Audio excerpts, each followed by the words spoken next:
Welcome back and happy 2021 to everyone out there. I hope the new year is off to a good start. In today's video, we're going to look at what, in my opinion, is the most underrated key on the saxophone. So much so that it's sometimes hard for me to understand why you would want to buy a new saxophone without this key. And the key I'm referring to is high F sharp. Probably the most common argument against having a high F sharp key is that you don't need this key to play high F, which is true. On any saxophone, there are a number of good fingering options to get a solid high F sharp without this key. Another common argument is that the placement of an extra tone hole so close to the neck disrupts the sound wave, and that instruments without this key have a richer tone. So this doesn't make much sense to me scientifically, but then again, I don't really know enough about acoustics to argue either way. But even if this were true, I would still always want a saxophone to have a high F sharp key for what it makes possible, as you'll soon see. Another point against having this key is that some players never use it. I used to be firmly in this camp, and since my high F sharp key was always closed, it was also always the first pad to cause a leak.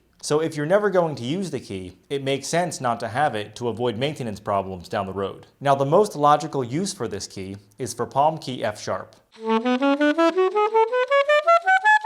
But I always wondered why this key was here, because I never really felt the need to have an extra palm key. As I later learned, the real benefits in having this extra tone hole come from the new venting possibilities that it creates, which gives you a number of new fingerings to help smooth the transition between the palm keys and the lower Altissimo. Notably, with a high F sharp, one of the trickier notes on many saxophones, the high G, becomes one of the easiest and most stable on any saxophone.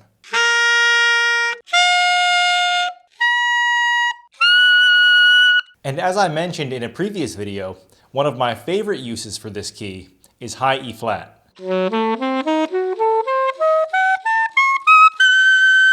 But there is another very interesting use for the high F sharp key, and that is as an alternate fingering for top F. I first heard about this fingering from Sir Valor Sax, a YouTuber whose content you should definitely check out if you haven't already. So to get that F, just finger a G sharp with the octave key and add high F sharp.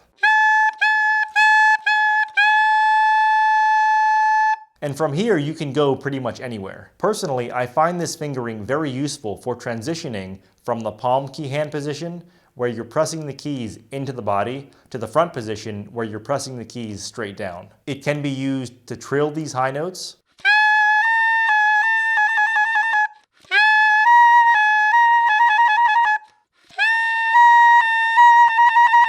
to smooth out scalar patterns,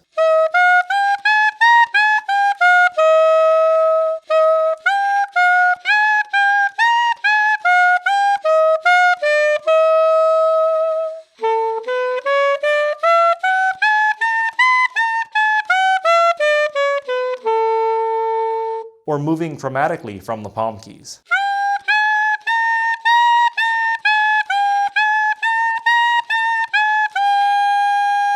And that is why, in my opinion, high F sharp is the saxophone's most underrated key. There are probably a number of other uses you can find for this key with a bit of experimentation. And this leads me to an interesting question for some other time. If the high F sharp key can do all of these useful things, what could a high G key do? So please like and subscribe for more content.